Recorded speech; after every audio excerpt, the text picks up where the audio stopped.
नमस्कार दोस्तों। आज की कहानी है बैंक का दिवाला, जिसे मुंशी प्रेमचंद जी ने लिखा है। तो आइए इस कहानी को पढ़ना शुरू करते हैं।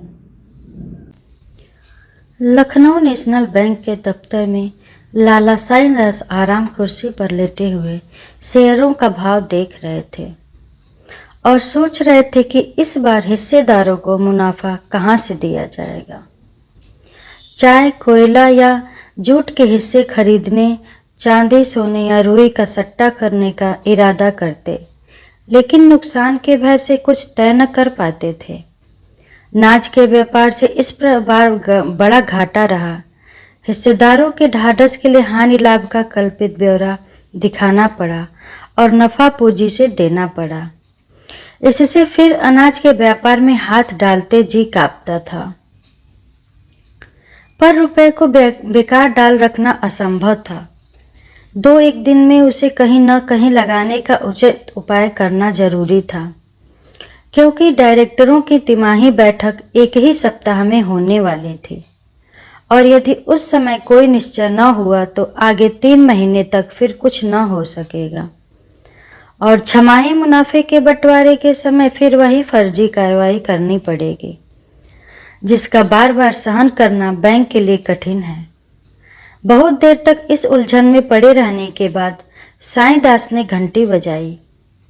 इस पर बगल के दूसरे कमरे में से एक बंगाली बाबू ने सिर निकालकर झांका।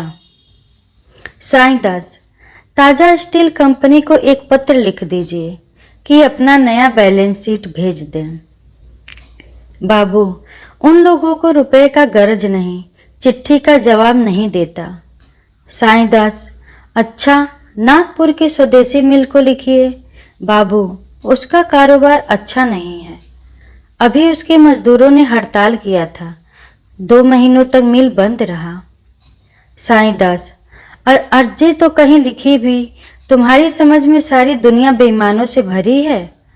बाबू, बाबा, लिखने को तो हम सब जगह लिख दे, मगर खाली लिख देने से कुछ लाभ नहीं होता।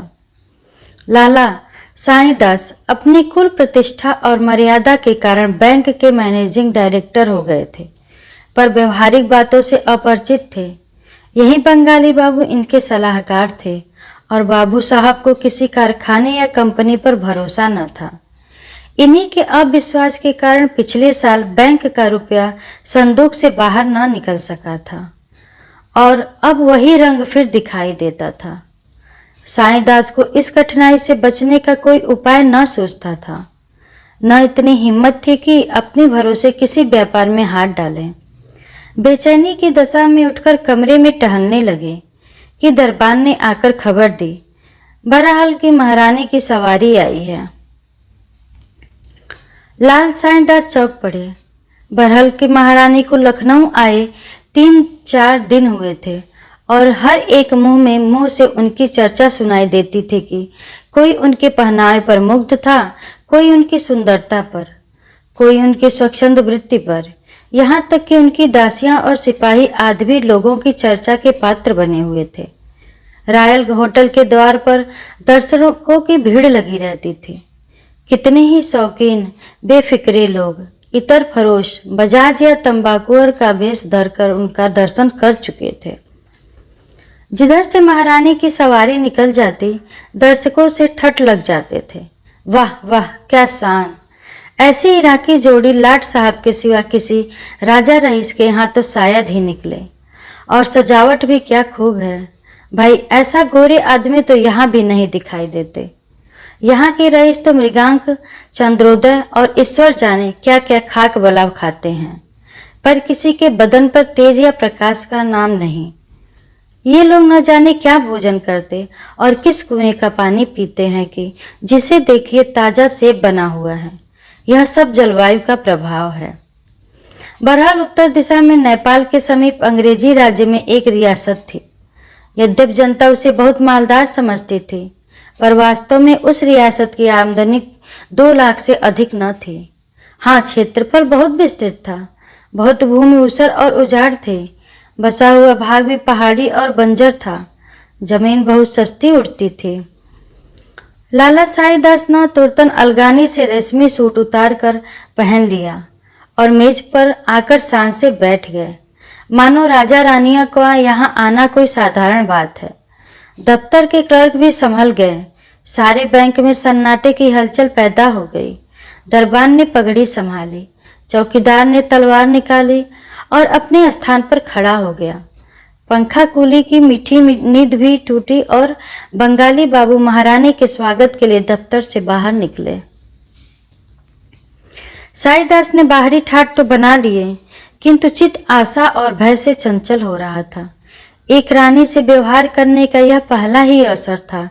घबराते थे कि बात करते बने ना बने। रईसों का मिजाज आसमान पर होता है। मालूम नहीं मैं बात करने से कहीं चूक जाऊं। उन्हें इस समय अपने में एक कमी मालूम हो रही थी। वह राजसी नियमों से अनभिज्ञ थे। उनका सम्मान किस प्रकार करना चाहिए, उनसे बातें करने में किन बातों का ध्यान रखना चाहिए, उसकी मर्यादा रक्षा के लिए कितनी नम्रता उचित है, इस प्रकार के प्रश्न से वह बड़े असमंजस में पड़े हुए थे और जी चाहता था कि किसी तरह परीक्षा से शीघ्र ही छुटकारा हो जाए। व्यापारियों, मामूली जमींदारों या रईसों से वह रुपाई और सफाई का बर्ताव किया करते थे और पढ़े लिखे सज्जनों से शील और शिष्टता का। उन अवसरों पर उन्हें किसी विशेष विचार की आवश्यकता न होती थी, पर इस समय बड़ी परेशानी हो रही थी, जैसे कोई लंकावासी तिब्बत में आ गया हो, जहाँ के रस्म रिवाज और बातचीत का उनसे ज्ञान न हो। एकाएक उनकी दृष्टि घड़ी पर पड़ी। तीसरे पहर के 4 बज चुके थे, परंतु घड़ी अभी दोपहर की नींद में मग्न थी। तारीख की सुई ने दौड़ में समय को भी मात कर दिया था। वह जल्दी से उठे कि घड़ी को ठीक कर दे। इतने में महारानी के कमरे में पदार्पण हुआ। साईदास ने घड़ी को छोड़ा और महारानी के निकट जा बगल में खड़े हो गए। निश्चय न कर सके कि हाथ मिलाएं या झुककर सलाम करें। रानी जी ने स्वयं हाथ बढ़ाकर उन्हें इस उलझन से छुड़ाया। जब कुर्सियों पर बैठ गए तो रानी के प्राइवेट सेक्रेटरी ने व्यवहार की बातचीत शुरू की। बरहल की पुरानी गाथा सुनाने के बाद उसने उन उन्नतियों का वर्णन किया जो रानी साहब के प्रयत्न से हुई थी। इस समय नहरों की एक शाखा निकालने के लिए 10 लाख रुपयों की आवश्यकता थी, परंतु उन्होंने एक हिंदुस्तानी बैंक से व्यवहार करना अच्छा समझा। अब यह निर्णय नेशनल बैंक के हाथ में था कि वह इस अवसर से लाभ उठाना चाहता है या नहीं। बंगाली बाबू, हम रुपया दे सकता है, मगर कागज पत्र देखे बिना कुछ नहीं कर सकता। सेक्रेटरी, आप कोई जमानत चाहते हैं? साईदास उदारता से बोले, महाशय, जमानत के लिए आपकी जबान ही काफी है। बंगाली बाबू, आपके पास रियासत का कोई हिसाब किताब है? लाला साईदास को अपने हेड क्लर्क का दुनियादारी का बर्ताव अच्छा न लगता था। वह इस समय उदारता के नशे में चूर थे। महारानी की सूरत ही पक्की जमानत थी। उनके सामने कागज और हिसाब का वर्णन करना बनियापन जान पड़ता था, जिससे अविश्वास की गंध आती है। महिलाओं के सामने हम शील और संकोच के पुतले बन जाते हैं। साईदास बंगाली बाबू की ओर क्रूर कठोर दृष्टि से देखकर बोले, कागजों की जांच कोई आवश्यक बात नहीं है, केवल हमको विश्वास होना चाहिए। बंगाली बाबू, डायरेक्टर लोग कभी न मानेगा। साईदास, हमको इसकी परवाह नहीं, हम अपनी जिम्मेदारी पर रुपए दे सकते हैं। रानी ने साईदास की ओर कृतज्ञतापूर्ण दृष्टि से देखा। उनके होठों पर हल्की मुस्कुराहट दिखलाई पड़ी, परंतु डायरेक्टरों ने हिसाब किताब आय व्यय देखना आवश्यक समझा और यह काम लाला साईदास के सुपुर्द हुआ, क्योंकि और किसी को अपने काम से फुर्सत न थी कि वह एक पूरे दफ्तर का मुआयना करता। साईदास ने नियम पालन किया। 3-4 तक हिसाब जांचते रहे, तब अपने इम्तिमान के अनुकूल रिपोर्ट लिखी। मामला तय हो गया, दस्तावेज लिखा गया, रुपए दे दिए गए। 9 रुपए सैकड़े ब्याज ठहरा। 3 साल तक बैंक के कारोबार की अच्छी उन्नति हुई। 6ठे महीने बिना कहे सुने 45,000 रुपये की थैली दफ्तर में आ जाती थी। व्यापारियों को 5 रुपए सैकड़े ब्याज दे दिया जाता था। हिस्सेदारों को 7 रुपए सैकड़े लाभ था। साईदास से सब लोग प्रसन्न थे। सब लोग उनकी सूझबूझ की प्रशंसा करते थे, यहाँ तक कि बंगाली बाबू भी धीरे धीरे उनके कायल हो जाते थे। साईदास उनसे कहा करते, बाबूजी, विश्वास संसार से न लुप्त हुआ है और न होगा। सत्य पर विश्वास रखना पर प्रत्येक मनुष्य का धर्म है। जिस मनुष्य के चित्त से विश्वास जाता रहता है उसे मृतक समझना चाहिए। उसे जान पड़ता है मैं चारों ओर शत्रुओं से घिरा हुआ हूँ। बड़े से बड़े सिद्ध महात्मा भी उसे रंग स्यारे जान पड़ते हैं। सच्चे से सच्चे देश प्रेमी उसकी दृष्टि में अपनी प्रशंसा के भूखे ही ठहरते हैं। संसार उसे धोखे और छल से परिपूर्ण दिखलाई देता है, यहाँ तक कि उसके मन में परमात्मा पर श्रद्धा और भक्ति लुप्त हो जाती है। एक प्रसिद्ध फिलासफर का कथन है कि प्रत्येक मनुष्य को जब तक कि उसके विरुद्ध कोई प्रत्यक्ष प्रमाण न पाओ भलमानस समझो। वर्तमान शासन प्रथा इसी महत्वपूर्ण सिद्धांत पर गठित है और घृणा तो किसी से करनी ही नहीं चाहिए। हमारी आत्माएं पवित्र हैं, उनसे घृणा करना परमात्मा से घृणा करने के समान है। मैं यह नहीं कहता हूं कि संसार में कोई कपट छल है ही नहीं और बहुत अधिकता से है, परंतु उसका निवारण अविश्वास से नहीं, मानव चरित्र के ज्ञान से होता है और यह ईश्वर दत्त गुण है। मैं यह दावा तो नहीं करता, परंतु मुझे विश्वास है कि मैं मनुष्य को देखकर उसके आंतरिक भावों तक पहुंच जाता हूँ। कोई कितना ही वेश बदले, रंग रूप सवारे, परंतु मेरी अंतर्दृष्टि को धोखा नहीं हो दे सकता। यह भी ध्यान रखना चाहिए कि विश्वास से विश्वास उत्पन्न होता है और अविश्वास से अविश्वास। यह प्राकृतिक नियम है। जिस मनुष्य को आप शुरू से ही धूर्त, कपटी, दुर्जन समझ लेंगे, वह कभी आपके निष्कपट व्यवहार न करेगा। वह एकाएक आपको नीचा दिखाने का यत्न करेगा। इसके विपरीत आप एक चोर पर भी भरोसा करें तो वह आपका दास हो जाएगा। सारे संसार को लूटे परंतु आपको धोखा न देगा। वह कितना ही कुकर्मी अधर्मी क्यों न हो, पर आप उसके गले में विश्वास की जंजीर डालकर उसे जिस ओर चाहे ले जा सकते हैं। यहाँ तक कि आपके हाथों पुण्यात्मा भी बन सकता है। बंगाली बाबू के पास इन दार्शनिक तत्वों का कोई उत्तर न था। चौथे वर्ष की पहली तारीख थी। लाला साईदास के बैंक के दफ्तर में बैठ के डाकिये की राह देख रहे थे। आज बहरहाल से 45,000 रुपये आवेंगे। अब की इनका इरादा था कि कुछ सजावट के सामान और मोल ले लेंगे। अब तक बैंक में टेलीफोन नहीं था, उसका भी तखमीना मंगा लिया था। आशा की आभा चेहरे से झलक रही थी। बंगाली बाबू से हंसकर कहते हैं, इस तारीख को मेरे हाथों में अलविदा की खुजली होने लगती है। आज भी हथेली खुजला रही है। कभी दफ्तर से कहते, अरे मियाँ सराफत, जरा सगुन तो विचारो, सिर्फ सूद ही सूद आ रही है। यहाँ दफ्तर वालों के लिए नजराना शुक्राना भी। आशा का प्रभाव कदाचित स्थान पर भी होता है। बैंक भी आज खुला हुआ दिखाई पड़ता था। डाकिया ठीक समय पर आया। साईदास ने लापरवाही से उसकी ओर देखा। उसने अपनी थैली से कई रजिस्टर्ड लिफाफे निकाले। साईदास ने लिफाफे को उड़ती निगाह से देखा। बरहल का कोई लिफाफा न था, न बीमा, न मुहर, न वह लिखावट। कुछ निराशा से हुई। जी मैं आया। डाकिया से पूछा, कोई रजिस्ट्री रह तो नहीं गई? पर रुक गए।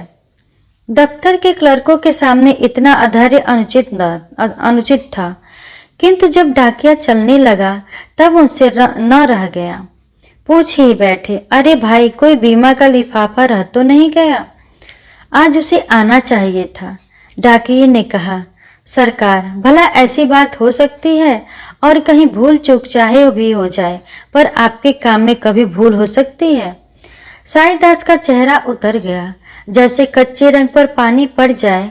डाकिया चला गया तो बंगाली बापू से बोले, यह देर क्यों हुई?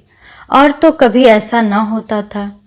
बंगाली बाबू ने निष्ठुर भाव से उत्तर दिया, किसी कारण से देर हो गया होगा, घबराने की कोई बात नहीं।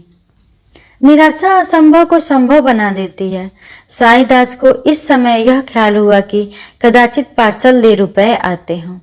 हो सकता है 3,000 असरफियों का पार्सल करा दिया हो यद्यपि इस विचार को औरों पर प्रकट करने का उन्हें साहस न हुआ, पर उन्हें यह आशा उस समय तक बनी रही जब तक पार्सल वाला डाकिया वापस नहीं गया। अंत में संध्या को वह बेचैनी की दशा में उठकर चले गए। अब खत या तार का इंतजार था। 2-3 बार झुंझलाकर उठे, डांटकर पत्र लिखूं और साफ साफ कह दूं कि लेन देन के मामले में वादा पूरा न करना विश्वासघात है। एक दिन की देर भी बैंक के लिए घातक हो सकती है। इससे यह होगा कि फिर कभी ऐसी शिकायत करने का अवसर न मिलेगा, परंतु फिर कुछ सोचकर न लिखा। शाम हो गई थी। कई मित्र आ गए, गपशप होने लगी। इतने में पोस्टमैन ने शाम की डाक दी। यूं वह पहले अखबारों को खोला करते थे, पर आज चिट्ठियां खोली, किंतु बहरहाल का कोई खत न था।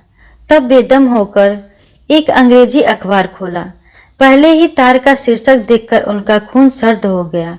लिखा था, कल शाम को बरहल की महारानी जी का 3 दिन की बीमारी के बाद देहांत हो गया। इसके आगे एक संक्षिप्त नोट में यह लिखा हुआ था, बरहल की महारानी की अकाल मृत्यु केवल इस रियासत के लिए ही नहीं किंतु समस्त प्रांत के लिए शोकजनक घटना है। बड़े बड़े वैद्यराज अभी रोग की परख भी न कर पाए थे कि मृत्यु ने काम तमाम कर दिया। रानी जी को सदैव अपनी रियासत की उन्नति का ध्यान रखना था। उनके थोड़े से राज्यकाल में ही उनसे रियासत को जो लाभ हुए हैं वे चिरकाल तक स्मरण रहेंगे। यद्यपि यह मानी हुई बात थी कि राज्य उनके बाद दूसरे के हाथ जाएगा, तथापि यह विचार कभी रानी साहब के कर्तव्य पालन में बाधक नहीं बना। शास्त्र अनुसार उन्हें रियासत की जमानत पर ऋण लेने का अधिकार न था, परंतु प्रजा की भलाई के लिए विचार से उन्हें कई बार इस नियम का उल्लंघन करना पड़ा। हमें विश्वास है कि यदि यह कुछ दिन और जीवित रहती तो रियासत को ऋण से मुक्त कर देती। उन्हें रात दिन इसका ध्यान रहता था, परंतु इस असामयिक मृत्यु ने अब यह फैसला दूसरों के अधीन कर दिया। देखना चाहिए इन ऋणों का क्या परिणाम होता है। हमें विश्वस्त रीति से यह मालूम हुआ कि नए महाराज ने, जो आजकल लखनऊ में विराजमान है, अपने वकीलों की सम्मत के अनुसार मृतक महारानी के ऋण संबंधी हिसाबों को चुकाने से इनकार कर दिया है। हमें भय है कि इस निश्चय से महाजनी टोले में बड़ी हलचल पैदा होगी और लखनऊ के कितने ही धन संपत्ति के स्वामियों को यह शिक्षा मिल जाएगी कि ब्याज का लोभ कितना अनिष्टकारी होता है। लाला साईदास ने अखबार मेज पर रख दिया और आकाश की ओर देखा, जो निराशा का अंतिम आश्रय है। अन्य मित्रों ने भी यह समाचार पढ़ा। इस प्रश्न पर वाद विवाद होने लगा। साईदास पर चारों ओर से बौछार पड़ने लगी। सारा दोष उन्हीं के सिर पर मढ़ा गया और उनकी चिरकाल की कार्यकुशलता और परिणामदर्शिता मिट्टी में मिल गई। बैंक इतना बड़ा घाटा सहने में असमर्थ था। अब यह विचार उपस्थित हुआ कि कैसे उसके प्राणों की रक्षा की जाए। शहर में यह खबर फैलते ही लोग अपने रुपए वापस लेने के लिए आतुर हो गए। सुबह शाम तक लेनदारों का तांता लगा रहता था। जिन लोगों का धन चालू हिसाब में जमा था उन्होंने तुरंत निकाल लिया। कोई उज्र न सुना। यह उसी पत्र के लेख का फल था कि नेशनल बैंक की साख उठ गई। धीरज से काम लेते तो बैंक संभल जाता, परंतु आंधी और तूफान में कौन नौका स्थिर रह सकती है। अंत में खजांची ने टाट उलट दिया। बैंक की नसों से इतनी रक्तधाराएं निकली कि वह प्राण रहित हो गया। 3 दिन बीत चुके थे। बैंक घर के सामने सहस्त्रों आदमी एकत्र थे। बैंक के द्वार पर सशस्त्र सिपाहियों का पहरा था। नाना प्रकार की अफवाहें उड़ रही थीं। कभी खबर उड़ती लाला साईदास ने विषपान कर लिया। कोई उनके पकड़े जाने की सूचना लाता था। कोई कहता था डायरेक्टर हवालात के भीतर हो गए। एकाएक सड़क पर से एक मोटर निकली और बैंक के सामने आकर रुक गई। किसी ने कहा, बरहल के महाराज की मोटर है। इतना सुनते ही सैकड़ों मनुष्य मोटर की ओर घबराए हुए दौड़े और उन लोगों ने मोटर को घेर लिया। कुंवर जगदीश सिंह महारानी की मृत्यु के बाद वकीलों से सलाह लेने लखनऊ आए थे। बहुत कुछ सामान भी खरीदना था। वे इच्छाएं जो चिरकाल से ऐसे शुभ अवसर की प्रतीक्षा में बधी थी, पानी की भांति राह पाकर उबल पड़ती थी। यह मोटर आज ही ली गई थी। नगर में एक कोठी लेने की बातचीत हो रही थी। बहुमूल्य विलास वस्तुओं से लदी एक गाड़ी बरहल के लिए चल चुकी थी। यहाँ भीड़ देखी तो सोचा कोई नवीन नाटक होने वाला है। मोटर रोक दी। इतने में सैकड़ों की भीड़ लग गई। कुंवर साहब ने पूछा, यहाँ आप लोग क्यों जमा हैं? कोई तमाशा होने वाला है क्या? एक महाशय जो देखने में कोई बिगड़े रईस मालूम होते थे बोले, जी हाँ, बड़े मजेदार तमाशा है। कुंवर, किसका तमाशा है? वह तकदीर का। कुंवर महाशय को यह उत्तर पाकर आश्चर्य तो हुआ, परंतु सुनते आए थे कि लखनऊ वाले बात बात में बात निकाला करते हैं, अतः उसी ढंग से उत्तर देना आवश्यक हुआ। बोले, तकदीर का खेल देखने के लिए यहाँ आना तो आवश्यक नहीं। लखनऊ महाशय ने कहा, आपका कहना सच है, लेकिन दूसरी जगह यह मजा कहाँ? यहाँ सुबह शाम तक के बीच भाग्य ने कितनों को धनी से निर्धन और निर्धन से भिखारी बना दिया। सवेरे जो लोग महल में बैठे थे उन्हें इस समय रोटियों के लाले पड़े हैं। अभी एक सप्ताह पहले जो लोग कालगति, भाग्य के खेल और समय के फेर को कवियों की उपमा समझते थे, इस समय उनकी आह और करुण क्रंदन वियोगियों को भी लज्जित करता है। ऐसे तमाशे और कहाँ देखने में आएंगे? कुंवर जनाब, आपने तो पहेली को और गाढ़ा कर दिया। देहातू हूँ, मुझसे साधारण तौर से बातचीत कीजिए। इस पर सज्जन ने कहा, साहब, यह नेशनल बैंक है, इसका दिवाला निकल गया है। आदाब अर्ज, मुझे पहचाना? कुंवर साहब ने उसकी ओर देखा तो मोटर से कूद पड़े और उनसे हाथ मिलाते हुए बोले, अरे मिस्टर नसीम, तुम यहाँ कहाँ? भाई, तुमसे मिलकर बड़ा आनंद हुआ। मिस्टर नसीम कुंवर साहब के साथ देहरादून कॉलेज में पढ़ते थे। दोनों साथ साथ देहरादून की पहाड़ियों पर सैर करते थे, परंतु जब से कुंवर महाशय ने घर के झंझटों से विवश होकर कॉलेज छोड़ा, तब से दोनों मित्रों में भेंट न हुई। नसीम भी उनके आने के कुछ समय पीछे अपने घर लखनऊ चले आए थे। नसीम ने उत्तर दिया, शुक्र है आपने पहचाना तो। कहिए, अब तो 12:15 है, कुछ दोस्तों की भी सुध है। कुंवर, सच कहता हूँ, तुम्हारी याद हमेशा आया करती थी। कहो, आराम से तो हो? मैं रॉयल होटल में टिका हूँ, आज आओ तो इत्मीनान से बातचीत हो। नसीम, जनाब, इत्मीनान तो नेशनल बैंक के साथ चला गया, अब तो रोजी की फिक्र सवार है। जो कुछ जमा पूंजी थी सब आपको भेंट हुई। इस दिवाले ने फकीर बना दिया। अब आपके दरवाजे पर आकर धरना दूंगा। कुंवर, तुम्हारा घर है, बेखटके आओ। मेरे साथ ही क्यों न चलो? क्या बतलाऊं?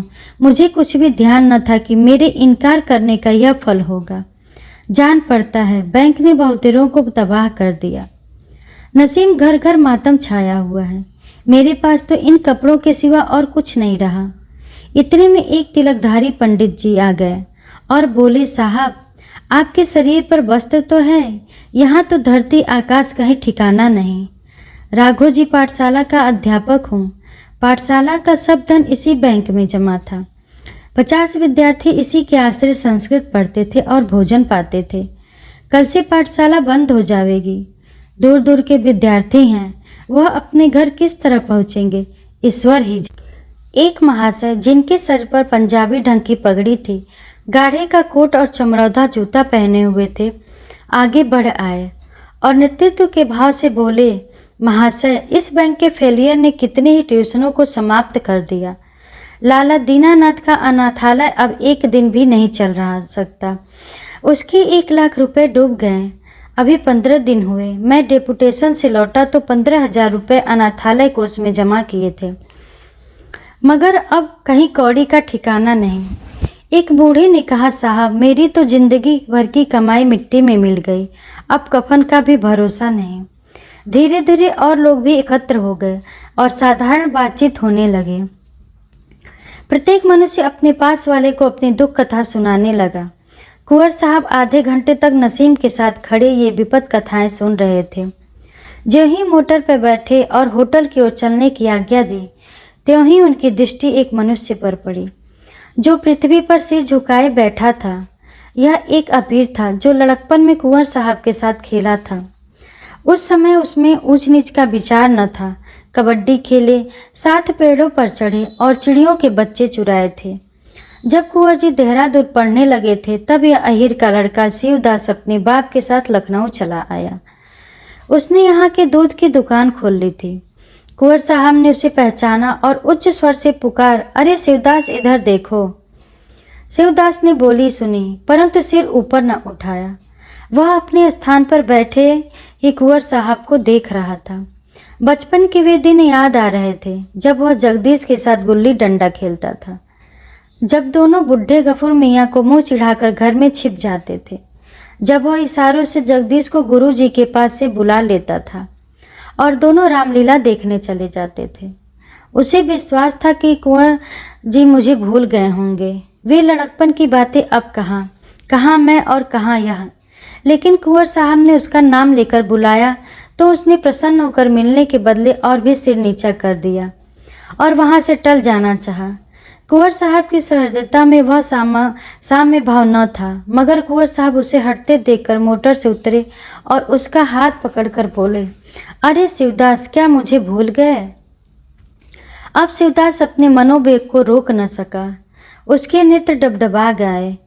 कुंवर के गले से लिपट गया और बोला, भूला तो नहीं, पर आपके सामने आते लज्जा आती है। कुंवर, यहाँ दूध की दुकान करते हो क्या? मुझे मालूम ही न था। नहीं, अठवारों से पानी पीते पीते जुकाम क्यों होता? आओ, इसी मोटर पर बैठ जाओ, मेरे साथ होटल तक चलो, तुमसे बात करने को जी चाहता है। तुम्हें बरहल ले चलूँगा और एक बार फिर गुल्ली डंडे का खेल खेलेंगे। शिवदास, ऐसा न कीजिए, नहीं तो देखने वाले हंसेंगे। मैं होटल में आ जाऊंगा, वही हजरतगंज वाले होटल में ठहरे हैं ना? कुंवर, हाँ अवश्य, आओगे ना? शिवदास, आप बुलाएंगे और मैं ना आऊँगा? कुंवर, यहाँ कैसे बैठे हो? दुकान तो चल रही है ना? शिवदास, आज सवेरे तक तो चलती थी, आगे का मालूम नहीं। कुंवर, तुम्हारे रुपए भी बैंक में जमा थे क्या? शिवदास, अब आऊँगा तो बताऊँगा। कुंवर साहब मोटर पर आ बैठे और ड्राइवर से बोले, होटल की ओर ले चलो। ड्राइवर, हुजूर ने हवाईटम कंपनी की दुकान पर चलने की आज्ञा जो दी थी। कुंवर, अब इधर न आऊँगा। ड्राइवर, जेकब साहब वारिस्टर के यहाँ भी न चलेंगे। कुंवर झिझलाकर, नहीं, कहीं मत चलो, मुझे सीधे होटल पहुँचाओ। निराशा और विपत्ति के इन दृश्यों ने जगदीश सिंह के चित्त में यह प्रश्न उपस्थित कर दिया था कि अब मेरा क्या कर्तव्य है। आज से 7 वर्ष पूर्व जब बरहल के महाराज ठीक युवावस्था में घोड़े से गिरकर मर गए थे और विरासत का प्रश्न उठाता तो महाराज के कोई संतान न होने के कारण वंशक्रम मिलाने से उनके सगे चचेरे भाई ठाकुर राम सिंह को विरासत का हक पहुंचता था।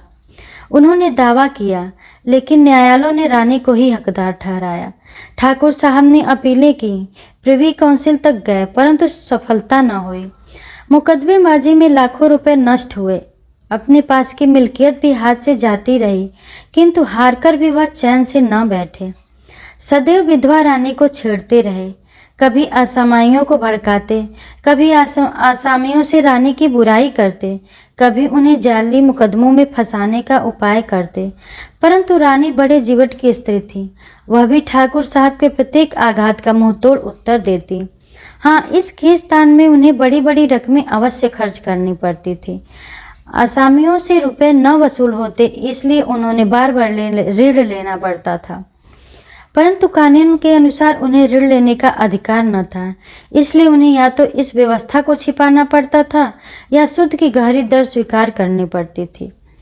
कुंवर जगदीश सिंह का लड़कपन तो लाड़ प्यार से बीता था, परंतु जब ठाकुर राम सिंह मुकदमेबाजी से बहुत तंग आ गए और यह संदेश होने लगा कि कहीं रानी की चालों से कुंवर साहब का जीवन संकट में पड़ जाए, तो उन्होंने विवश होकर कुंवर साहब को देहरादून भेज दिया। कुंवर साहब वहाँ 2 वर्ष तक तो आनंद से रहे, किंतु जेहू कॉलेज की प्रथम श्रेणी में पहुँचे कि पिता परलोकवासी ही हो गए। कुंवर साहब को पढ़ाई छोड़नी पड़ी, बरहल चले आए। सिर पर कुटुंब पालन और रानी से पुरानी शत्रुता के निभाने का बोझ आ पड़ा। उस समय से महारानी के मृत्यु काल तक उनकी दशा बहुत गिरी रही। ऋण या स्त्रियों के गहनों के सिवा और कोई आधार न था। उस पर कुल मर्यादा की रक्षा की चिंता भी थी। ये 3 वर्ष तक उनके लिए कठिन परीक्षा के समय थे। आए दिन साहूकारों से काम बढ़ता था। उनके निर्दय वारों से कलेजा छिद गया था। हाकिमों के कठोर व्यवहार और अत्याचार भी सहने पड़ते, परंतु सबसे हृदय विदारक अपने आत्मीयजनों का वर्ताव था, जो सामने बात न करके बगली चोटी करते थे, मित्रता और ऐक्य की आड़ में कपट हाथ चलाते थे। इन कठोर यातनाओं ने कुंवर साहब को अधिकार, स्वेच्छाचार और धन संपत्ति का जाने दुश्मनी बना दिया था। वह बड़े भावुक पुरुष थे। संबंधियों की अकृपा और देश बंधुओं की दुर्नीति उनके हृदय पर काला चिन्ह बनाती जाती थी। साहित्य प्रेम ने उन्हें मानव प्रकृति का तत्वनिशी बना दिया था, और जहाँ यह ज्ञान उन्हें प्रतिदिन सभ्यता से दूर लिए जाता था, वहाँ उनके चित्त में जनसत्ता और साम्यवाद के विचार पुष्ट करता जाता था। उन पर प्रकट हो गया था, यदि सद्व्यवहार जीवित है तो वह झोपड़ों और गरीबों में ही है। उस कठिन समय में जब चारों ओर अंधेरा छाया हुआ था, उन्हें कभी कभी सच्ची सहानुभूति का प्रकाश यही दृष्टिगोचर हो जाता था। धन संपत्ति को वह श्रेष्ठ प्रसाद नहीं, ईश्वर का प्रकोप समझते थे, जो मनुष्य के हृदय से दया और प्रेम भावों को मिटा देता है। यह वह मेघ है जो चित्त के प्रकाशित तारों पर छा जाता है। परंतु महारानी की मृत्यु के बाद ज्यों ही धन संपत्ति ने उन पर वार किया, बस दार्शनिक तर्कों की यह ढाल चूर चूर हो गई। आत्मनिदर्शन की शक्ति नष्ट हो गई। वे मित्र बन गए जो शत्रु सरीखे थे, और जा सच्चे हितैषी थे वे विस्मृत हो गए। साम्यवाद के मनोगत विचारों में घोर परिवर्तन आरंभ हो गया। हृदय में असहिष्णुता का उद्भव हुआ। त्याग ने भोग की ओर सिर झुका दिया। मर्यादा की बेड़ी गले में पड़ी। वे अधिकारी जिन्हें देखकर उन्हें तेवर बदल जाते थे, अब उन्हें सलाहकार बन गए। दीनता और दरिद्रता को जिसने उनकी सच्ची सहानुभूति थी देखकर अब वह आंखें मूंद लेते थे। इसमें संदेह नहीं कि कुंवर साहब अब भी साम्यवाद के भक्त थे, किंतु उन विचारों के प्रकट करने में वह पहले किसी स्वतंत्रता न थी। विचार अब व्यवहार से डरता था। उन्हें कथन को कार्य रूप में परिणत करने का अवसर प्राप्त था, पर अब कार्य क्षेत्र कठिनाइयों से घिरा हुआ जान पड़ता था। बेगार वह जाने दुश्मन थे, परंतु अब बेगार को बंद करना दुष्कर प्रतीत होता था। स्वच्छता और स्वास्थ्य रक्षा के वह भक्त थे, किंतु अब धन व्यय न करने भी उन्हें ग्रामवासियों की ओर से विरोध की शंका होती थी। आसामियों से पोत उगाने में कठोर बर्ताव को वह पाप समझते थे, मगर अब कठोरता के बिना काम चलता न जान पड़ता था। सारांश यह है कि कितने ही सिद्धांत जिन पर पहले उनकी श्रद्धा थी, अब असंगत मालूम होते थे। परंतु आज जो दुखजनक दृश्य बैंक के होते में नजर आते, उन्होंने उनके दया भाव को जागृत कर दिया। उस मनुष्य की दशा हो गई जो नौका में बैठा सुरम्य तट की शोभा का आनंद उठाता हुआ किसी शमशान के सामने आ जाए, चिता पर लाशें जलती देखे, शोक संतप्तों के करुण क्रंदन को सुने और नाव से उतरकर उनके दुख में सम्मिलित हो जाए। रात के 10 बज गए थे। कुंवर साहब पलंग पर लेटे थे। बैंक के होते का दृश्य आंखों के सामने नाच रहा था। काफी विलाप ध्वनि कानों में आ रही थी। चित्त में प्रसन्न हो रहा था। क्या इस विडंबना का कारण मैं ही हूँ? मैंने तो वही किया जिसका मुझे कानून अधिकार था। यह बैंक के संचालकों की भूल है जो उन्होंने बिना जमानत के इतनी रकम कर्ज दे दी। लेनदारों को उन्हीं की गर्दन नापनी चाहिए। मैं कोई खुदाई फौजदार नहीं हूँ कि दूसरों की नादानी का फल भोगूं। फिर विचार पलटा। मैं नाहक इस होटल में ठहरा, 40 रुपये प्रतिदिन देने पड़ेंगे। कोई 400 रुपये के मत्थे जाएगी। इतना सामान भी व्यर्थ ही लिया। क्या आवश्यकता थी? मखमली गद्दे की कुर्सियों या शीशे की सजावट से मेरा गौरव नहीं बढ़ सकता। कोई साधारण मकान 5 रुपये पर ले लेता तो क्या काम न चलता? मैं और साथ के सब आदमी आराम से रहते। यही न होता कि लोग निंदा करते। इसकी क्या चिंता? जिन लोगों के मत्थे या ठाट कर रहा हूँ वे गरीब तो रोटियों के तरसते हैं।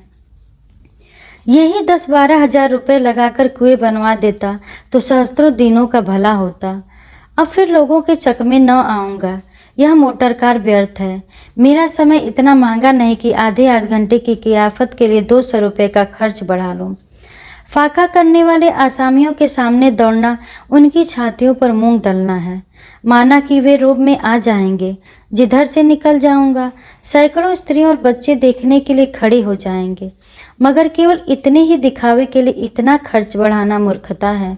यदि दूसरे रईस ऐसा करते हैं तो करें, मैं उनकी बराबरी क्यों करूं? अब तक 2000 रुपये सालाने में मेरा निर्वाह हो जाता था, अब 2 के बदले 4000 बहुत है। फिर मुझे दूसरों की कमाई इस प्रकार उड़ाने का अधिकार क्या है? मैं कोई उद्योग धंधा, कोई कारोबार नहीं करता जिसका यह नफा हो। यदि मेरे पुरुषों ने हठधर्मी जबरदस्ती से इलाका अपने हाथों में रख लिया तो मुझे उनके लूट के धन में शरीक होने का क्या अधिकार है? जो लोग परिश्रम करते हैं उन्हें अपने परिश्रम का पूरा फल मिलना चाहिए। राज्य उन्हें केवल दूसरों के कठोर हाथों से बचता है, उसे इस सेवा का उचित मुआवजा मिलना चाहिए। बस मैं तो राज्य की ओर से एक मुआवजा वसूल करने के लिए नियत हूँ। इसके सिवा इन गरीबों की कमाई में मेरा और कोई भाग नहीं। बेचारे दीन हैं, मूर्ख हैं, बेजबान हैं। इस समय हम इन्हें चाहे जितना सता लें, इन्हें अपने स्वत्व का ज्ञान नहीं। मैं अपने महत्व को नहीं समझता, पर एक समय ऐसा अवश्य आवेगा जब इनके मुंह में भी जबान होगी, इन्हें भी अपने अधिकार का ज्ञान होगा, तब हमारी दशा बुरी होगी। ये भोग विलास मुझे अपने आदमियों से दूर किए देते हैं। मेरी भलाई इसी में है कि इन्हीं में रहूं, इन्हीं की भांति जीवन निर्वाह और इनकी सहायता करूं। कोई छोटी मोटी रकम होती तो कहता लाओ, जिस सिर पर बहुत भार है उसी तरह यह भी सही। मूल के अलावा कई हजार रुपए सूद के अलग हुए। फिर महाजनों के भी 3 लाख रुपए हैं। रियासत की आमदनी 1.5-2 लाख रुपए सालाना है, अधिक नहीं। मैं इतना बड़ा साहस करूं भी तो किस बिरते पर? हाँ, यदि बैरागी हो जाऊं तो संभव है। मेरे जीवन में कहीं अचानक मृत्यु न हो जाए तो यह झगड़ा पाक हो जाए। इस अग्नि में कूदना अपने संपूर्ण जीवन, अपनी उमंगों और अपनी आशाओं को भस्म करना है। आह, इन दिनों की प्रतीक्षा में मैंने क्या क्या कष्ट नहीं भोगे। पिताजी ने इस चिंता में प्राण त्याग किया। यह शुभ मुहूर्त हमारी अंधेरी रात के लिए दूर का दीपक था। हम इसी के आश्रय जीवित थे। सोते जागते सदैव इसी की चर्चा रहती थी। इससे चित्त को कितना संतोष और कितना अभिमान था। भूखे रहने के दिन भी हमारे तेवर मैले न होते थे। जब इतनी धैर्य और संतोष के बाद अच्छे दिन आए तो उससे कैसे विमुख हुआ जाए। फिर अपनी ही चिंता तो नहीं, रियासत की उन्नति की कितनी ही रकीमें सोच चुका हूँ। क्या अपनी इच्छाओं के साथ उन विचारों को भी त्याग दूं? इस अभागी रानी ने मुझे बुरी तरह फंसाया। जब तक जीती रही कभी चैन से न बैठने दिया। मरी तो मेरे सिर पर यह बला डाल दी। परंतु मैं दरिद्रता से इतना डरता क्यों हूँ? कोई पाप नहीं है। यदि मेरा त्याग हजारों घरानों को कष्ट और दुर्व्यवस्था से बचाए तो मुझे उससे मुंह न मोड़ना चाहिए। केवल सुख से जीवन व्यतीत करना ही हमारा ध्येय नहीं है। हमारी मान प्रतिष्ठा और कीर्ति सुख भोग ही से तो नहीं हुआ करती।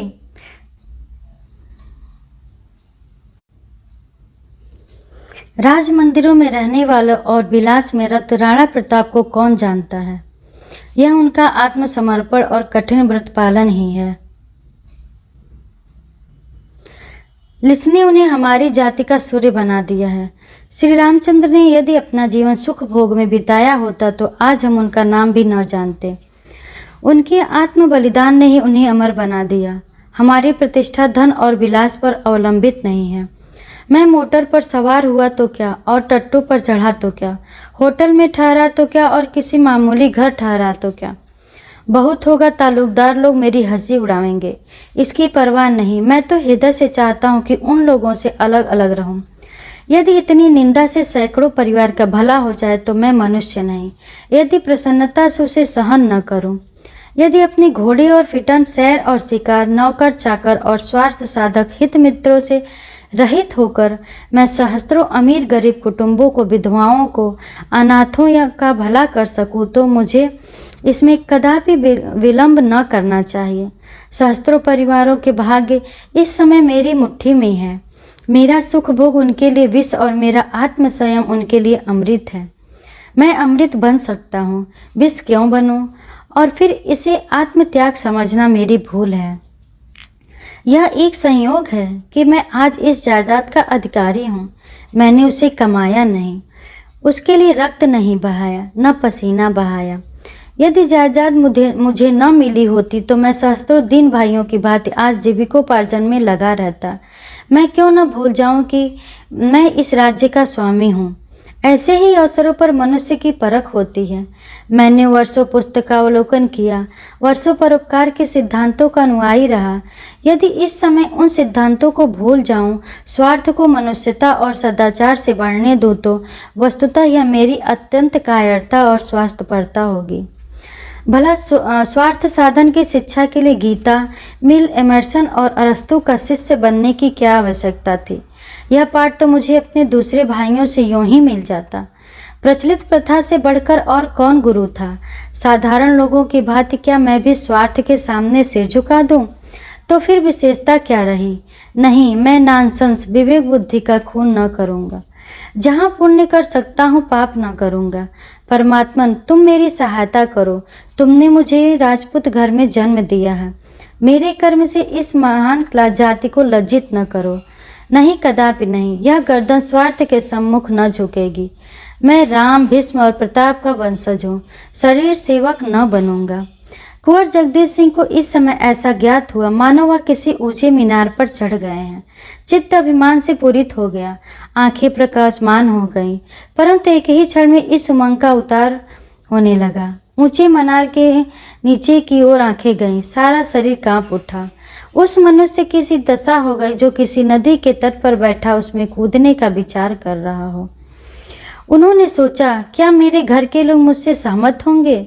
यदि मेरे कारण वे सहमत भी हो जाएं, तो क्या मुझे अधिकार है कि अपने साथ उनकी इच्छाओं का भी बलिदान करूं? और तो और माताजी कभी न मानेंगी और कदाचित भाई लोग भी अस्वीकार करें। रियासत की हैसियत को देखते हुए वे कम हजार सालाना के हिस्सेदार हैं और उनके भाग में किसी प्रकार का हस्तक्षेप नहीं कर सकता। मैं केवल अपना मालिक हूँ, परंतु मैं भी तो अकेला नहीं हूँ। सावित्री स्वयं चाहे मेरे साथ आग में कूदने को तैयार हो, किंतु पने प्यारे पुत्र को इस आँच के समीप कदापि न आने देगी। कुंवर महाशय और अधिक न सोचे। वह एक विकल दशा में पलंग पर से उठे, बैठे और कमरे में टहलने लगे। थोड़ी देर बाद उन्होंने जंगले के बाहर की ओर झाँका और किवाड़ खोलकर बाहर चले गए। चारों ओर अंधेरा था। उनकी चिंताओं की बात, सामने अपार और भयंकर गोमी नदी बह रही थी। वह धीरे धीरे नदी के तट पर चले गए और देर तक वहां टहलते रहे। आकुल हृदय को जल तरंगों से प्रेम होता है, शायद इसलिए कि लहरें व्याकुल हैं। उन्होंने अपने चंचल मन को फिर एकाग्र किया। यदि रियासत की आमदनी से ये सब वृत्तियाँ दी जाएंगी तो ऋण का सूद निकलना भी कठिन होगा। मूल का तो कहना ही क्या आय में वृद्धि नहीं हो सकती? अभी अस्तबल में 20 घोड़े हैं, मेरे लिए एक काफ़ी हैं। नौकरों की संख्या 100 से कम न होगी, मेरे लिए 2 भी अधिक है। यह अनुचित है कि अपने भाइयों से नीचे सेवाएं कराई जाएं। उन मनुष्य को मैं अपने सिर की जमीन दे दूंगा, सुख से तो खेती करेंगे और मुझे आशीर्वाद देंगे। बगीचों के फल अब तक डालियां के भेंट जाते थे, अब उन्हें बेचूंगा और सबसे बड़ी आमदनी तो बयाई की है। केवल महेशगंज के बाजार के 10,000 रुपये आते हैं। यह सब आमदनी महंत जी उड़ा जाते हैं। उनके लिए 1,000 रुपये साल होना चाहिए। अब की इस बाजार का ठेका दूंगा, 8,000 से कम न मिलेंगे। इन भदों से 25,000 रुपये की वार्षिक आय होगी। सावित्री और लल्ला के लिए 1,000 रुपये काफ़ी हैं। मैं सावित्री से स्पष्ट कह दूंगा कि या तो 1,000 रुपये मासिक ले लो और मेरे साथ रहो, या रियासत की आधी आमदनी ले लो और मुझे छोड़ दो। रानी बनने की इच्छा हो तो खुशी से बनो, परंतु मैं राजा न बनूंगा। अचानक कुंवर साहब के कानों में आवाज आई, राम नाम सत्य है। उन्होंने पीछे मुड़कर देखा। कई मनुष्य एक लाश लिए आते थे। उन लोगों ने नदी के किनारे चिता बनाई और उसमें आग लगा दी। 2 स्त्रियां चिंगार कर रो रही थी। इस विलाप का कुंवर साहब के चित्त पर कुछ प्रभाव न पड़ा। वह चित्त में लज्जित हो रहे थे कि मैं कितना पाषाण हृदय हूँ। एक दिन मनुष्य की लाश जल रही है, स्त्रियां रो रही हैं, मेरा हृदय तनिक भी नहीं पसीजता। पत्थर की मूर्ति की भांति खड़ा हूँ। एक बारगी स्त्री ने रोते हुए कहा, हाय मेरे राजा, तुम्हें विष कैसे मीठा लगा। यह हृदय विदारक विलाप सुनते ही कुंवर साहब के चित्त में एक घाव सा लग गया। करुण सजग हो गई और नेत्र अस्त्रपूर्ण हो गए। कदाचित इसने विष पान करके प्राण दिए हैं। हाय, उसे विष कैसे मीठा लगा। इसमें कितनी करुणा है, कितना दुख, कितना आश्चर्य। विष तो कड़वा पदार्थ है, क्यों कर मीठा हो गया। कटु विष के बदले जिसने अपने मधुर प्राण दे दिए, उस पर कोई कड़ी मुसीबत पड़ी होगी। ऐसी ही दशा में विष मधुर हो सकता है। कुंवर साहब तड़प गए। कारुणिक शब्द बार बार उनके हृदय में गूंजते थे। अब उनसे वहां न खड़ा रहा गया। वह उन आदमियों के पास आए। एक मनुष्य से पूछा, क्या बहुत दिनों से बीमार थे? इस मनुष्य ने कुंवर साहब की ओर आंसू भरे नेत्रों से देखकर कहा, नहीं साहब, कहाँ की बीमारी। अभी आज संध्या तक भली बातें कर रहे थे। मालूम नहीं संध्या को क्या खा लिया कि खून की कै करने लगे। जब तक वैद्यराज के यहाँ जाएं तब तक आंखें उलट गई, नाड़ी छूट गई। वैद्यराज ने आकर देखा तो कहा, अब क्या हो सकता। अभी कुल 22-23 वर्ष की अवस्था थी। ऐसा पट्टा सारे लखनऊ में नहीं था। कुंवर, कुछ मालूम हुआ विष क्यों खाया? उस मनुष्य ने संदेह दृष्टि से देखकर कहा, महाशय,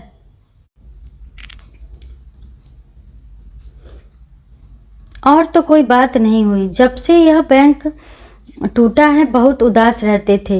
कोई 1000 रुपये बैंक में जमा किए थे। घी दूध मलाई की बड़ी दुकान थी। बिरादरी में मान था, वह सारी पूंजी डूब गई। हम लोग रागते रहे कि बैंक में रुपए मत जमा करो, किंतु होनहार यह थी कि किसी की नहीं सुनी। आज सवेरे स्त्री से गहने मांगते थे कि गिरवी रखकर अहिरों के दूध के दाम दे दें। उससे बातों बातों में झगड़ा हो गया। बस न जाने क्या खा लिया। कुंवर साहब हृदय कांप उठा। तुरंत ध्यान आया, शिवदास तो नहीं है। पूछा, इनका नाम शिवदास तो नहीं था? उस मनुष्य ने विस्मय से देखकर कहा, हाँ, यही नाम था। क्या आपसे जान पहचान थे? कुंवर, हाँ, हम और यह बहुत दिनों तक बरहल में साथ साथ खेले थे। आज शाम को वह हमसे बैंक में मिले थे। यदि उन्होंने मुझसे तनिक भी चर्चा की होती तो मैं यथाशक्ति उनकी सहायता करता। शोक। उस मनुष्य ने तब ध्यानपूर्वक कुंवर साहब को देखा और जाकर स्त्रियों से कहा, चुप हो जाओ, बरहल के महाराज आए हैं। इतना सुनते ही शिवदास की माता जोर जोर से सिर पटकती और रोती हुई आकर कुंवर साहब के पैरों पर गिर पड़ी। उसके मुख से केवल ये शब्द निकले, बेटा, बचपन से जिसे तुम भैया कहा करते थे, और गला रूंध गया। कुंवर महाशय की आंखों से भी अश्रुपात हो रहा था।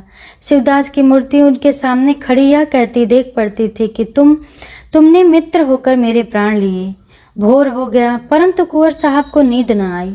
जब से वह तीर से लौटे थे, उनके चित्त पर एक वैराग्य सा छाया हुआ था। वह कारुणिक दृश्य अपने स्वार्थ के तर्कों को छिन्न छिन्न किए देता था। सावित्री के विरुद्ध लल्ला के निराशयुक्त हठ और माता के कुशब्दों का अब उन्हें लेस मात्र भी भय न था। सावित्री कुढ़ेगी कुढ़े, लल्ला को भी संग्राम के क्षेत्र में कूदना पड़ेगा तो कोई चिंता नहीं। माता प्राण देने पर तत्पर होगी, क्या हर्ज है। मैं अपने स्त्री पुत्र या हित ही मित्रादि के लिए सहस्रों परिवार की हत्या न करूँगा। हाय, शिवदास को जीवित रखने के लिए मैं ऐसी कितनी रियासतें छोड़ सकता हूँ। सावित्री को भूखों रहना पड़े, लल्ला को मजदूरी करनी पड़े, मुझे द्वार द्वार भीख मांगनी पड़े, तब भी दूसरों का गला न दबाऊंगा। अब विलंब का अवसर नहीं, न जाने आगे यह दिवाला और क्या क्या आपत्तियां खड़ी करे। मुझे इतना आगा पीछा क्यों हो रहा है? यह केवल आत्मनिर्बलता है, वरना यह कोई ऐसा बड़ा काम नहीं है जो किसी ने न किया हो। आए दिन लोग रुपए दान पुण्य करते हैं। मुझे अपने कर्तव्य का ज्ञान है, उससे क्यों मुंह मोड़ूं? जो कुछ हो, जो चाहे सिर पड़े, इसकी क्या चिंता। कुंवर ने घंटी बजाई। एक क्षण में अर्दली आंखें मलता हुआ आया। कुंवर साहब बोले, अभी जेकब अरिस्टर के पास जाकर मेरा सलाम दो। जाग गए होंगे, कहना जरूरी काम है। नहीं, यह पत्र लेते जाओ, मोटर तैयार करा लो। मिस्टर जेकब ने कुंवर साहब को बहुत समझाया कि आप इस दलदल में न फंसे, नहीं तो निकलना कठिन होगा। मालूम नहीं अभी कितनी ऐसी रकमें हैं जिनका आपको पता नहीं है, परंतु चित्त में दृढ़ हो जाने वाला निश्चय चुनने का फर्ज है, जिसको आपत्ति के थोड़े थपेड़े और भी पुष्ट कर देते हैं। कुंवर साहब अपने निश्चय पर दृढ़ रहे। दूसरे दिन समाचार पत्रों में छपवा दिया कि मृत महारानी पर जितना कर्ज है वह सकारते हैं और नियत समय के भीतर चुका देंगे। इस विज्ञापन के छपते ही लखनऊ में खलबली पड़ गई। बुद्धिमानों के सम्मत में कुंवर महाशय की नितांत भूल थी और जो लोग कानून से अनभिज्ञ थे उन्होंने सोचा कि इसमें अवश्य कोई भेद है। ऐसे बहुत कम मनुष्य थे जिन्हें कुंवर साहब की नीयत की सच्चाई पर विश्वास आया हो, परंतु कुंवर साहब का बखान चाहे न हुआ हो, आशीर्वाद की कमी न थी। बैंक के हजारों गरीब लेनदार सच्चे हृदय से उनके आशीर्वाद दे रहे थे। एक सप्ताह तक कुंवर साहब को सिर उठाने का अवकाश न मिला। मिस्टर जेकब का विचार सत्य सिद्ध हुआ। देना प्रतिदिन बढ़ता जाता था। कितने ही प्रोनोट ऐसे मिले जिनका उन्हें कुछ भी न पता था। जौहरियों और अन्य बड़े बड़े दुकानदारों का लेना भी कम न था। अंदाजन 13-14 लाख का था। मिजान 20 लाख तक पहुंचा। कुंवर साहब घबराए। शंका हुई ऐसा न हो कि उन्हें भाइयों का गुजारा भी बंद करना पड़े, जिसका उन्हें कोई अधिकार ही नहीं था। यहाँ तक कि 7वें दिन उन्होंने कई साहूकारों को बुरा भला कहकर सामने से दूर किया। जहाँ ब्याज का दर अधिक था उस समय वो कम कराया और जिन रकमों की मियादें बीत चुकी थी उनसे इनकार कर दिया। उन्हें साहूकारों की कठोरता पर क्रोध आता था। उनके विचार से महाजनों को डूबते धन का एक भाग पाकर ही संतोष कर लेना चाहिए। इतनी खींचतान करने पर भी कुल 19 लाख से कम न हुआ था। कुंवर साहब इन कामों से अवकाश पाकर एक दिन नेशनल बैंक की ओर जा निकले। बैंक खुला था। मृतक शरीर में प्राण आ गए थे। लेनदारों की भीड़ लगी हुई थी। लोग प्रसन्नचित्त लौटे जा रहे थे। कुंवर साहब को देखते ही सैकड़ों मनुष्य बड़े प्रेम से उनकी ओर दौड़े। किसी ने रोकर, किसी ने पैरों पर गिरकर और किसी ने सभ्यतापूर्वक अपनी कृतज्ञता प्रकट की। वह बैंक के कार्यकर्ताओं से भी मिले। लोगों ने कहा, इस विज्ञापन ने बैंक को जीवित कर दिया। बंगाली बाबू ने लाला साईं दास की आलोचना की। वह समझता था संसार में सब मनुष्य भलमानस हैं। हमको उपदेश करता था। अब उसकी आंखें खुल गईं। अकेला घर में बैठा रहता था, किसी को मुंह नहीं दिखाता था। हम सुनता है वह यहाँ से भाग जाना चाहता था, परंतु बड़ा साहब बोला, भागेगा तो तुम्हारा ऊपर वारंट जारी कर देगा। अब साईदास की जगह बंगाली बाबू मैनेजर हो गए थे। इसके बाद कुंवर साहब बरहल आए। भाइयों ने यह वृतांत सुना तो बिगड़े, अदालत की धमकी दी। माताजी को ऐसा धक्का पहुंचा कि वह उसी दिन बीमार होकर एक ही सप्ताह में इस संसार से विदा हो गई। सावित्री को भी चोट लगी, पर उसने केवल संतोष ही नहीं किया, पति की उदारता और त्याग की प्रशंसा भी की।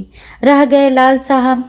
उन्होंने जब देखा कि अस्तबल से घोड़े निकल जाते हैं, हाथी मनकपुर के मेले में बिकने के लिए भेज दिए गए हैं और कहार विदा किए जा रहे हैं, तो व्याकुल हो पिता से बोले, बाबूजी, यह सब नौकर घोड़े हाथी कहाँ जा रहे हैं?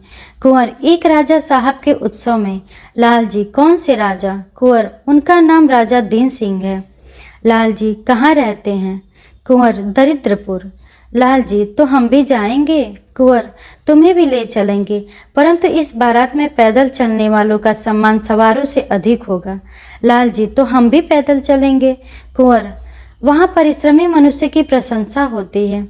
लाल जी, तो हम सबसे ज़्यादा परिश्रम करेंगे। कुंवर साहब के दोनों भाई 5-5 हजार रुपये गुजारा लेकर अलग हो गए। कुंवर साहब अपने और परिवार के लिए कठिनाई से 1000 सालाना प्रबंध कर सके। यह आमदनी एक रईस के लिए किसी तरह पर्याप्त नहीं थी। अतिथि अभ्यागत प्रतिदिन टिके ही रहते थे। उन सब का भी सत्कार करना पड़ता था। बड़ी कठिनाई से निर्वाह होता था। इधर एक वर्ष से शिवदास के कुटुंब का भार भी सिर पर पड़ा, परंतु कुंवर साहब कभी अपने निश्चय पर शोक नहीं करते। उन्हें कभी किसी ने चिंतित नहीं देखा। उनका मुखमंडल धैर्य और सच्चे अभिमान से सदैव प्रकाशित रहता है। साहित्यिक प्रेम पहले से था, अब बागवानी से प्रेम हो गया। अपने बाग में प्रातः काल से शाम तक पौधों की देख रेख किया करते, और लाल साहब तो पक्के कृषक होते दिखाई देते हैं। अभी 9-10 वर्ष से अधिक अवस्था नहीं है, लेकिन अंधेरे मुँह खेत पहुँच जाते हैं। खाने पीने की भी सुध नहीं रहती। उनका घोड़ा मौजूद है, परंतु महीनों उस पर नहीं चढ़ते। उनकी यह धुन देखकर कुंवर साहब प्रसन्न होते हैं और कहा करते हैं, रियासत के भविष्य की ओर से निश्चिंत हो। लाल साहब कभी इस पाठ को न भूलेंगे। घर में संपत्ति होती तो सुख भोग शिकार दुराचार से सिवा और क्या सोचता। संपत्ति बेचकर हमने परिश्रम और संतोष खरीदा, और यह सौदा बुरा नहीं। सावित्री इतनी संतोषी नहीं। वह कुंवर साहब के रोकने पर भी आसामियों से छोटी मोटी भेंट ले लिया करती है और कुल प्रथा नहीं तोड़ना चाहती।